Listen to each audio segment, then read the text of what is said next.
Let me tell you something about suburban warfare that'll make you look at your neighbors differently than you ever thought possible. The bloodiest battles aren't fought with guns. They're fought with concrete mixers and Homeowners Association bylaws. And brother, I've got front row seats to the messiest, most brutally satisfying takedown you'll ever witness. Picture this. It's 3:17 a.m. on a Tuesday. I'm watching 6 tons of concrete being dumped on a 78-year-old grandmother while she stands, there in her nightgown, holding nothing but a plastic watering can like some deranged Don Quixote about to tilt at windmills made of cement. Martha Davidson, 78 years old, living at 412 Maple Drive for 42 years, paying her HOA dues since 1982, burying her husband there, raising 2 daughters there. And this is how her story of revenge begins, with quick-setting cement being poured directly onto her property, at an hour when decent people are busy dreaming of better things. You want to know what triggered this suburban apocalypse? A fucking bench. A goddamn park bench. And before you roll your eyes, let me explain just how this simple piece of furniture sparked a war that had 3 HOA board members doing the perp walk. Not some gaudy monstrosity with lights and speakers. We're talking about a hand-carved, granddaughter-approved, inscription-bearing piece of furniture that said, "To Nana, who taught us how to see beauty in simple things." Simple being the operative word here, because simple wasn't sophisticated enough for Meadowbrook Estates and their board of suburban fascists. I watched Martha place that bench by her entryway 3 days earlier. It was perfectly positioned, not blocking traffic, not obscuring views, not offending anyone with functioning brain cells. But then Veronica Walsh showed up. Veronica Walsh, HOA president, the kind of woman who moisturizes her hands while ruining your life, who wears pearl, Izumi while destroying dreams. Her smile could freeze hell over, and her understanding of power made Machiavelli look like an amateur. "Mrs. Davidson," she purred, clutching her clipboard like a weapon, "I'm afraid your bench violates Section 14B, Paragraph 7.2 of our HOA bylaws. All outdoor furniture requires aesthetic committee approval." Now, I've seen Martha bake cookies for new neighbors and rescue injured birds, but that day I witnessed something else entirely. The birth of a suburban warrior that would make Khan jealous. "This is my property, Veronica," Martha said, voice steady as granite. "I bought it. I own it. The deed says so." And there it was, that smile. The one that says I'm about to systematically dismantle your life and you're powerless to stop it. The one that thousands of Meadowbrook residents had learned to fear over the years. Actually, if you'd read your membership agreement, you'd understand that aesthetic control supersedes individual property rights within our community. The war had been declared, though neither combatant fully grasped the consequences yet. What followed was a masterclass in bureaucratic terrorism that would make the Stasi proud. First, the bench violation notice, a formal letter with gold lettering that might as well have been a death sentence. Then citations for unauthorized plant species. Those would be her late husband's rose bushes that had graced the property for 37 years, winning county competitions since 1993.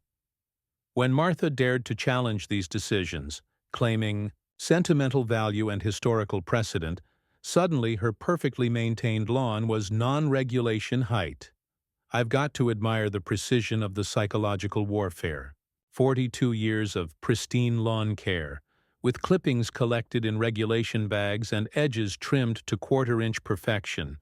And overnight, she became Meadowbrook's most wanted for crimes against grass.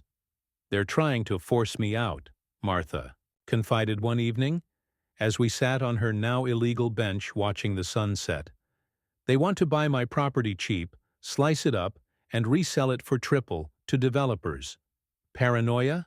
Apparently not, because 3 days later, I'm reading sale documents that were mistakenly delivered to my mailbox instead of hers. Meadowbrook Estates HOA had already selected their buyer, Davidson Property Development LLC. The irony of sharing Martha's last name wasn't lost on anyone who knew what was coming. But the concrete incident? That transcended ordinary suburban. Pettiness? That was biblical. I heard the trucks roll in at 3 a.m. Heavy equipment doesn't exactly tiptoe through neighborhoods. The grinding diesel engines woke me from dreams I immediately forgot. By the time I threw on clothes and sprinted outside, they were already in position. LED work lights turning night into an industrial zone. Safety vests everywhere. Professional. Operation. And there's Martha, standing sentinel in her nightgown and rubber clogs, clutching that pathetic watering can like it's Excalibur. "Stop!" Her voice cracked with disbelief. "This is private property." The foreman didn't even pause. "Ma'am, we have full authorization from the HOA. The bench placement violated multiple ordinances. We're implementing a permanent landscaping solution." That's corporate speak for, "We're burying your shit in concrete and there's not a damn thing you can do about it." They buried everything. The bench, yes. But also her hand-painted flower pots from Greece, souvenirs from her 50th anniversary trip, her welcome mat from her granddaughter's college graduation, the bird feeder her late husband had crafted from reclaimed wood, and every last shred of her faith in humanity. 4 inches of quick-setting cement created an instant patio that looked exactly like what it was. A power move disguised as home improvement. I filmed the whole thing on my phone. 3 hours of watching Martha's life being entombed in gray sludge. The footage would prove invaluable, though I didn't know it yet. Enter the cavalry. 6 days later, Marcus Davidson arrived like a hurricane in a 3-piece suit. Harvard Law, school specializing in elder law, carrying that specific breed of righteous anger that comes from watching your grandmother get concrete boarded by bureaucracy. "I've been getting Nana's calls," he announced, surveying the devastation. "And I've got news for these power-drunk weekend warriors. They just stepped in it legally. This wasn't your typical family lawyer doing pro bono work. This kid had that shark energy that makes opposing counsel nervous to shake hands. 6'2", impeccably dressed, with the kind of Ivy League confidence that emanates 3 states away. Within 12 hours, he'd filed an emergency injunction. Within 24, he'd started live streaming every development. "People need to understand how HOA tyranny really works," he explained, setting up cameras for Martha's first visit to the board meeting. "Sunlight kills bacteria. Let's see how these roaches handle exposure."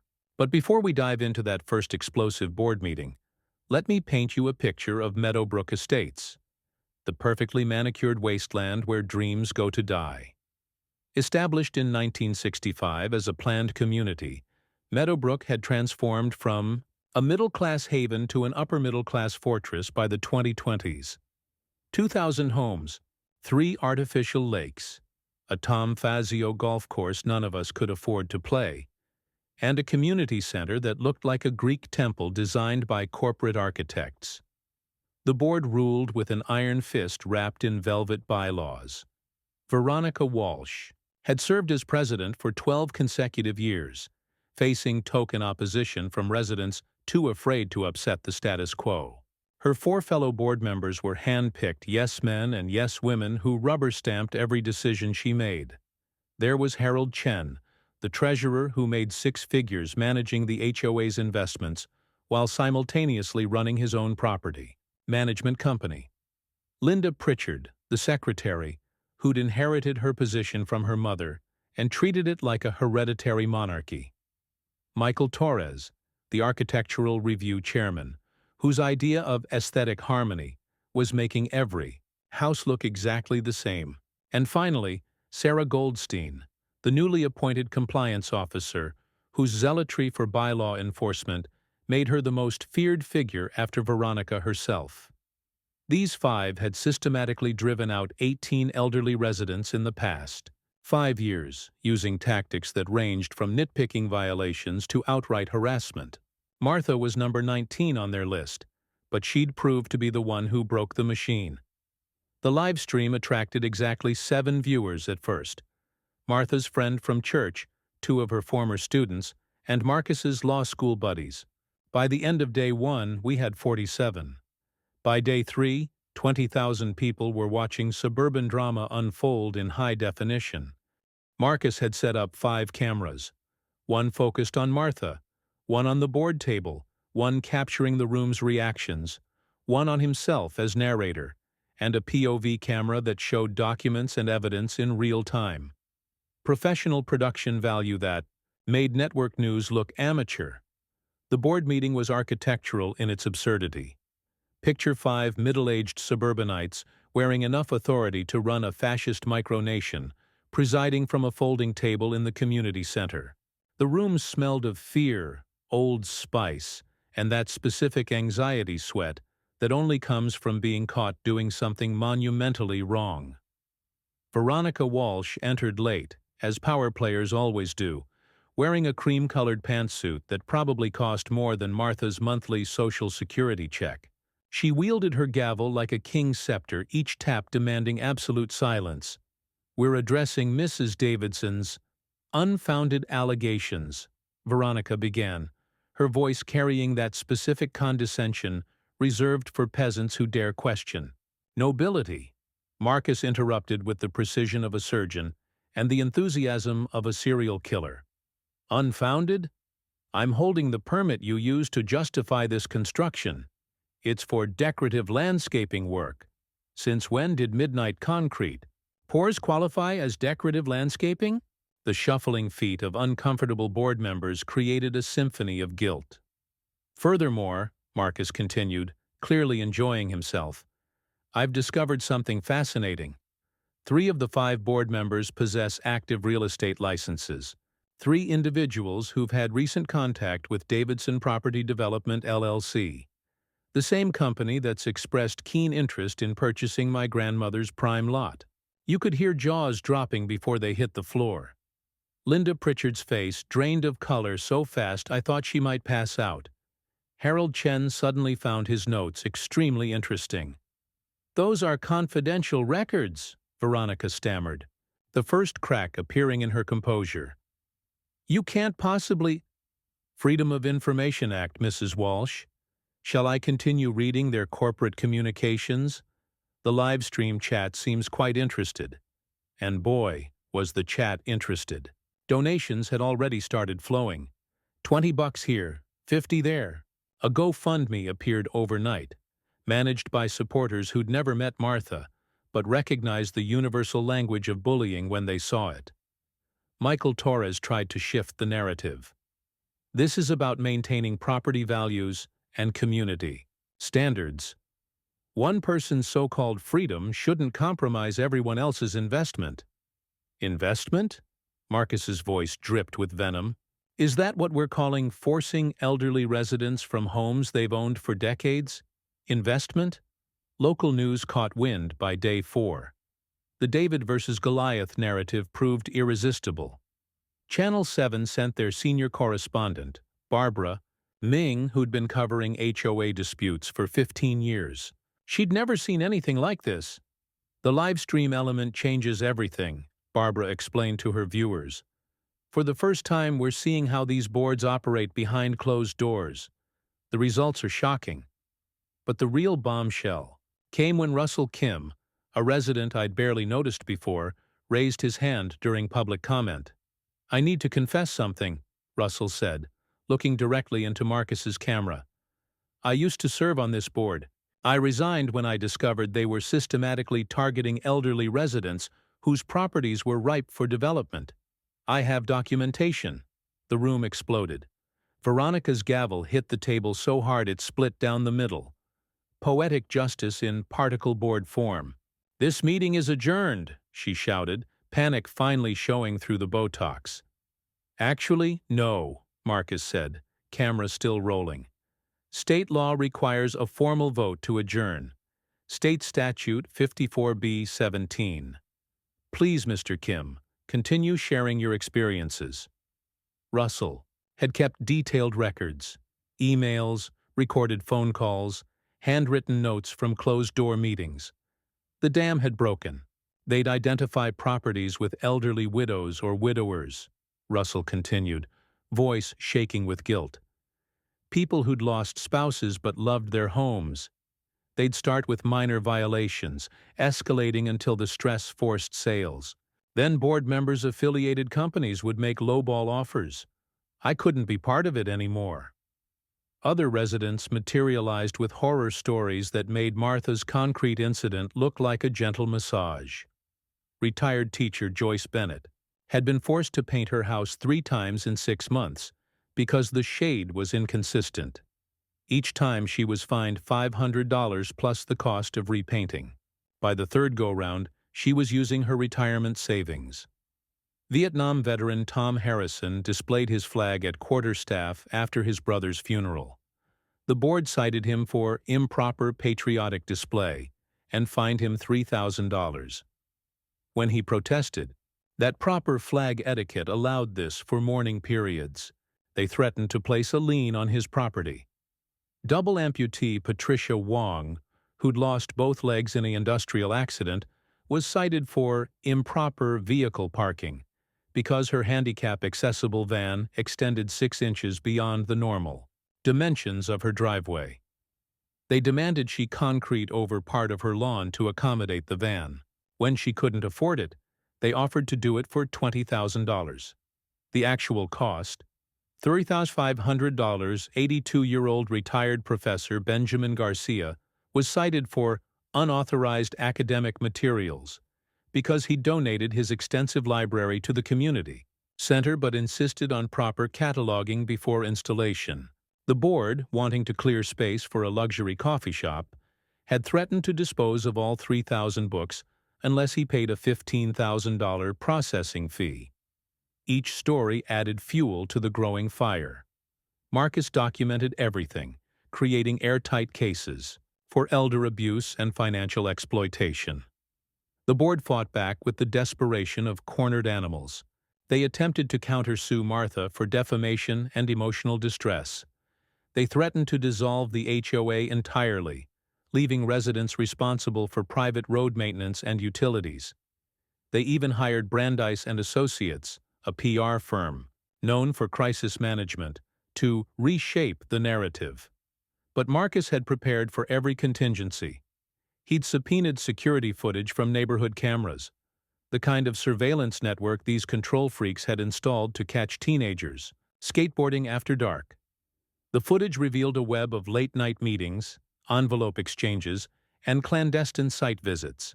"Mrs. Walsh," Marcus said during depositions, playing footage on a large screen, "can you explain why you're meeting with the construction foreman at an all-night Starbucks at 2:47 a.m., exactly 30 minutes before work began on my grandmother's property?" Dead silence. The kind of quiet that screams guilt. "And here," he continued, advancing the footage, "we see you hand him an envelope. Care to detail the contents?" The timestamp shows this occurred at 2:52 a.m. Another envelope, another exchange. Each piece of footage painted a picture of conspiracy that even the most cynical viewers hadn't expected. Veronica's lawyer, James Whitmore III, practically begged her not to answer. But Veronica, in her typical arrogance, couldn't resist. That was payment for additional workers. Cash was requested by the foreman for overtime rates. "Overtime rates?" Marcus pounced. "The invoice I've obtained shows standard rates for all workers. So where did this cash payment go?" The deposition continued for 6 hours. By the end, Veronica had contradicted herself 17 times, caught on live stream for all to see. The real kill shot came when Marcus discovered the original HOA charter from 1965, buried in county archives and forgotten by everyone, including the current board. Section 12, he announced during another live-streamed meeting, explicitly states that all property modifications must be approved by a majority vote of all residents, not just the board. Every concrete pour, every forced renovation, every landscaping change for the past 15 years has been unauthorized and illegal. The implications rippled through Meadowbrook Estates like a financial earthquake. Hundreds of illegal modifications, thousands in potential fines and damages. Real estate transactions that could be challenged. Property values suddenly uncertain. The board had been operating outside their authority for over a decade. The live stream exploded. Chat messages flooded in faster than Marcus could read them. Lawyers nationwide offered pro bono help. A documentary filmmaker contacted Marcus about turning this into a feature film. The board called an emergency session. They offered a settlement: withdraw all fines against Martha, fund complete property restoration, pay $100,000 in damages, and resign collectively. Marcus savored the moment before delivering his response. "No deal. We're taking this to state legislature. HOA laws in this state enable abuse. We're pushing for comprehensive reform." The live stream that day peaked at 300,000 viewers. Martha's bench sitting became performance art. Every afternoon at 3 o'clock, she'd sit in a folding chair where her bench once stood, reading the newspaper, while viewers tuned in to watch. "This is bigger than a bench," Marcus explained to reporters. "This is about elderly Americans being terrorized in their own homes. This is about unchecked power and how it corrupts even the smallest institutions." The investigation that followed revealed embezzlement schemes stretching back years. Harold Chen had been siphoning HOA funds into offshore accounts. Linda Pritchard had been falsifying meeting minutes to cover tracks. Michael Torres was getting kickbacks from contractors for forced renovations. Sarah Goldstein, the newest member, had been the one keeping the books clean enough to pass audits while reporting violations that triggered fines. 3 former board members got orange jumpsuits that matched their HOA power trip aesthetics perfectly. Veronica, as ringleader, received the harshest sentence: 3 to 5 years for elder abuse, fraud, and conspiracy. Harold got 3 years for embezzlement. Sarah surprised everyone by flipping state's evidence, receiving immunity in exchange for providing the damning paper trail that secured convictions. But Marcus wasn't done. He parlayed the victory into Bench Press, a nonprofit dedicated to fighting HOA abuse nationwide. The irony wasn't lost on anyone. Winning the right to sit became a movement for standing up. Within a year, they'd opened offices in 12 states and helped over 300 elderly residents fighting similar battles. The documentary Concrete Justice premiered at Sundance to a standing ovation. Netflix bought it for 7 figures, sparking a national conversation about HOA reform. 3 weeks after the convictions, legislation passed making Massachusetts the first state requiring elected HOA boards, mandatory recording of meetings, and emergency arbitration for elderly residents. They called it Martha's Law. Within 2 years, 17 other states had adopted similar legislation. I remember the final live stream. Martha sitting on her replacement bench, hand-carved by local artisans from reclaimed wood, inscribed with "To Nana, who taught us that justice, like a good bench, is built to last." Behind her, the last of the illegal concrete being jackhammered away. Workers had discovered something during the removal process: a time capsule Martha's late husband had buried in 1987. Inside were photographs of the neighborhood, letters from neighbors who'd since passed away, and a handwritten note that read, "To whoever finds this, remember that a community is only as strong as its respect for each member." Marcus read the note aloud on the live stream. The chat erupted with crying emojis and hearts. "You know what I learned?" Martha addressed the camera, tea in hand, roses behind her. "Evil doesn't always wear black capes. Sometimes it carries clipboards and enforces bylaws. But courage? Courage sits on benches and refuses to move." The live stream ended with 73,000 hearts floating across the screen. But the story didn't end there. 6 months later, Veronica Walsh's appeals were exhausted. In prison, she'd found religion, claiming transformation. But inmates who'd lost homes to predatory HOAs didn't care about her newfound spirituality. Harold Chen testified from protective custody. Federal investigators discovered he'd been part of a larger network of HOA fraud spanning 7 states. The rabbit hole went deeper than anyone imagined. Michael Torres had a nervous breakdown during sentencing. His architectural review had denied a Holocaust survivor's mezuzah because it was non-regulation ornamentation. The survivor's testimony broke him psychologically. "I still see Martha every day, sitting on her bench, reading the newspaper. Sometimes she waves, sometimes she's too absorbed in crossword puzzles. But every evening at sunset, she raises her teacup toward the community center where the old board used to meet." The community center now houses a legal aid office on the first floor. "Free consultations for elderly residents," Martha insisted. And somewhere in America, every suburban HOA board member knows there's a Harvard lawyer with recording equipment watching them. Marcus receives tips weekly. The nonprofit has a waiting list. The problem, it turns out, was far bigger than anyone realized. Marcus discovered a disturbing pattern. Financially struggling HOAs were targeting elderly owners to liquidate prime properties. The profits funded shortfalls while board members received undisclosed commissions. It wasn't just power trips. It was organized crime masquerading as community management. The documentary led to federal investigations in 12 states. The DOJ created a task force specifically for elder financial abuse in planned communities. What started with a bench sparked a nationwide movement. Because that's the thing about real power. It doesn't need to shout. It just sits quietly in the sun, drinking tea, watching roses bloom, and knowing that sometimes justice arrives 6 tons at a time. Every revolution needs its catalyst. In Martha's case, it was quick-setting cement. In yours? Well, that's a decision you'll have to make the next time someone tries to bury your bench, but I'll let you in on a secret. The best warriors often look exactly like grandmothers, and the fiercest battlefields often hide behind white picket fences. Sleep tight. Meadowbrook Estates. Your HOA board was watching. And now, so is Martha's grandson. With a camera. Broadcasting live.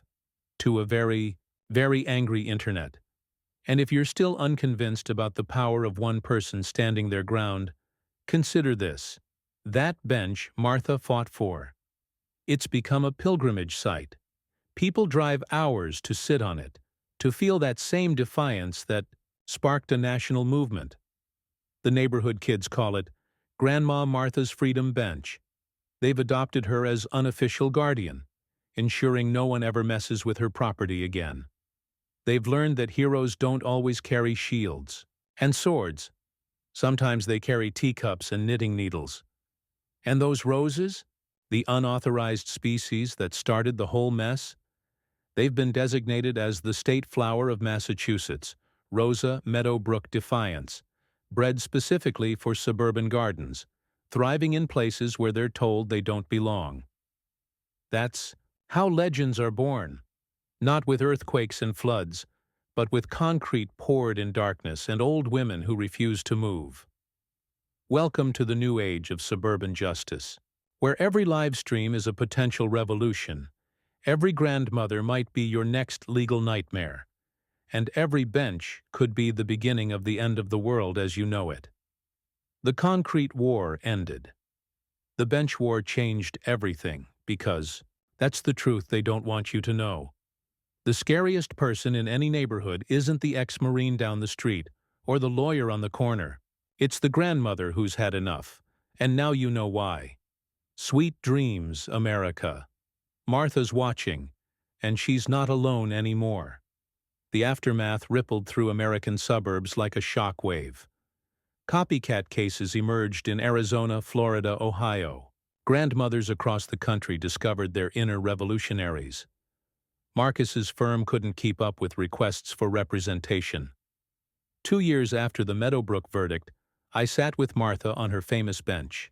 Construction noise echoed from 3 properties down the street, residents finally adding the home improvements they'd been denied for years. "Know what's funny?" Martha mused, adjusting her reading glasses. "Veronica Walsh sends me letters from Prison now. Apologizing. Saying she found Jesus. Wants me to forgive her. Do you? She sipped her tea, considering. I pray for her soul. But that doesn't mean consequences disappear. Some lessons cost everything to learn. The bench had new carvings. Now. Marcus had arranged for every resident whose case contributed to the victory to add something. Joyce Bennett's grandson carved a paintbrush, representing her 3 forced repaintings. Tom's niece added an American flag. Patricia's son included a wheelchair symbol. Marcus's nonprofit grew into an empire. They developed an app, HOA Check, allowing residents to report violations of their rights. Within 18 months, it had 2 million downloads and had identified over 50 potentially criminal HOA operations nationwide. Federal legislation followed state reforms. Senator Elizabeth Warren championed the Elderly Homeowner Protection Act, featuring Martha Davidson in campaign ads. If a grandmother can take down suburban tyranny, imagine what we can do together. But not everyone celebrated the victory. Other HOAs, seeing their foundations of control cracking, fought back viciously. Marcus received death threats. Martha's house was vandalized twice, both times captured by security cameras and traced back to HOA board members from neighboring developments. The backlash created unexpected alliances. Former enemies united against reform. Real estate developers, HOA management companies, and certain politicians formed what media dubbed the Suburban Syndicate, fighting tooth and nail against transparency requirements and resident rights. 3. Years after the concrete incident, on the anniversary of Martha's triumph, Meadowbrook Estates held their first truly democratic election. Every position, including association attorney and management company, put to popular vote. The community center transformed. Gone was the authoritarian boardroom. In its place, a resident library, featuring Benjamin Garcia's 3,000 donated books, a legal aid office offering free consultations, and a community radio station broadcasting Marcus's weekly podcast, Suburban Justice. Martha didn't just win a battle, she rewrote suburban DNA. But the greatest testament to her victory? 5 years after the concrete was poured, Meadowbrook's property values skyrocketed. Turns out people paid premiums to live in communities where boards respected residents. Who'd have thought treating elderly neighbors with dignity was good for business? The infamous concrete patio? Martha kept it. Museums preserve history, she explained. This is my reminder, and everyone else's, of what happens when power goes unchecked. Today, suburban America operates differently. HOA lawsuits focused on elder abuse declined by 60%. Board members face mandatory ethics training. Meeting recordings are public record. And somewhere in every subdivision that values control over community, someone whispers, "Remember what happened when they messed with Martha?" Marcus published a book, The Grandmother Who Changed Suburbia. It became required reading in law schools, homeowner seminars, and grassroots organizing workshops. The foreword was written by Martha herself. I didn't set out to become a symbol. I set out to sit on my bench in peace. Evil prevails when good people decide peace isn't worth fighting for. Sometimes the smallest act of defiance sparks the greatest change. I am not special. I am not unique. I am simply someone who decided enough was enough. If an old woman with a watering can topple suburban empires, imagine what you can do. The movie rights sold for 8 figures. Sandra Bullock signed on to play Martha.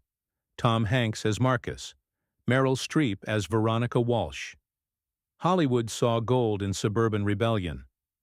The trailer alone went viral, prompting HOA boards nationwide to review their bylaws nervously. But beyond the publicity circus, real change happened on the ground. Neighborhood associations, inspired by Martha's example, formed across the country. Elderly residents found their voices. Widows and widowers who'd lost hope rediscovered purpose. The domino effect proved unstoppable. Other associations faced challenges: unauthorized tree removals, forced architectural choices, discriminatory policies hidden in plain sight. Marcus's model, live stream, document, expose, became the template for resistance. 5 years later, as I write this, Martha still sits on her bench every sunset. The neighborhood has changed, but she hasn't. Every evening, children stop to hear stories about the bench war, teenagers seeking inspiration before SATs, parents needing reminders that standing up matters. And sometimes, very late at night, other elderly residents arrive. They sit quietly, sharing tea and tales of their own HOA battles. Martha listens, advises, encourages. The revolution continued, one bench conversation at a time. The last time I spoke with Veronica Walsh was 6 months ago. She's out on parole now, living in a small apartment in a town where no one recognizes her. She works as a night cleaner, at a law firm, ironically. "I see Martha on the news sometimes," she told me. "She looks peaceful. I wake up in cold sweats, seeing that bench. Karma, they say, has perfect timing." Marcus married recently, to a fellow lawyer he met during the appeals process. They honeymoon in Bali, sent off by thousands of live stream viewers who'd followed their story. Martha serves as best woman, wearing a corsage made from her famous rose bushes. The garden club at Meadowbrook now maintains the largest suburban rose collection in Massachusetts. After Martha's roses gained statehood recognition, donations poured in from enthusiasts worldwide. Her unauthorized species now numbered in the hundreds, each variety labeled with stories of bureaucratic victory. Tourists visit specifically for the Freedom Bench. The local Chamber of Commerce estimates Martha's legend brings 50,000 visitors annually. The local economy boomed. Restaurants, shops, hotels, all benefiting from the grandmother who wouldn't move. Late at night, when the tourist buses leave and families head inside, Martha usually stays for one more cup of tea. She watches stars appear, counts satellites crossing overhead. Sometimes she talks to her late husband, updating him on the kids, grandkids, and the unexpected fame that found her. "You'd have loved seeing the roses win statehood," she whispers, to the evening sky. "You always said they were state-worthy. Took 'em 35 years to figure out what you knew all along." The bench creaks occasionally, a comforting sound in the suburban quiet. Victory tastes like Earl Grey and looks like sunset on Maple Drive. Justice arrives slowly sometimes, but as Martha learned, when it finally comes, it comes in tons. And, somewhere across America, a grandmother facing her own HOA nightmare remembers reading about Martha Davidson. She brews stronger tea, pulls that violation notice closer, and thinks, "If she can do it, so can I." That's how revolutions spread. Not through armies or politicians, through grandmothers deciding to stay seated when told to stand. Through benches, becoming symbols. Through concrete, becoming legend. The war started with 6 tons dumped in darkness. It ended with millions of suburban residents finding their backbone. And all because one woman in Massachusetts refused to let neighborhood bullies pour concrete over her right to rest. Sleep well, suburban America. Martha still watches. And now you know, your grandmother might be your local superhero. Your neighbor with the garden might be planning your community's renaissance. Your HOA board might be one bench away from national scandal. The lesson? Simple. Respect your elders. They have the time, resources, and life experience to absolutely dismantle you legally if you push them too far. And more importantly, they have grandchildren who went to law school. Power doesn't always shout. Sometimes it sits quietly, sipping tea, recording everything, and building a case that will echo through history. Martha Davidson proved that the pen is mightier than the sword, but sometimes the bench is mightier than both. The end of an empire arrived not with explosions, but with live streams and legal briefs, not with protest marches, but with afternoon tea sessions that drew thousands of viewers, not with violence, but with one elderly woman's absolute certainty that she had every right to rest on her own property. And that, dear readers, is how suburban dictatorship ends. 6 tons at a time, with viewers watching, and justice flowing slower than concrete, but twice as certain. Welcome to the age where grandmothers topple tyranny, where benches become battlefields, where live streams overthrow local government, where the revolution is recorded for prosecution and prosperity. Martha's tea is getting cold, but her legacy remains burning hot. And every HOA board member who reads this story feels a chill that no amount of cream-colored pantsuits can warm because, now you know, now everyone knows. And in suburban America, knowledge is not just power, it's revolution. Concrete may harden, but spirits, those grow stronger when tested. Just ask Martha Davidson, the grandmother who taught an entire nation that sometimes the most profound protests happen while sitting down. Remember her name, remember her bench, and remember, heroes don't always wear capes. Sometimes they wear cardigans and wield clipboards of their own. The revolution will be live-streamed. And Martha? She's already queued up the next episode.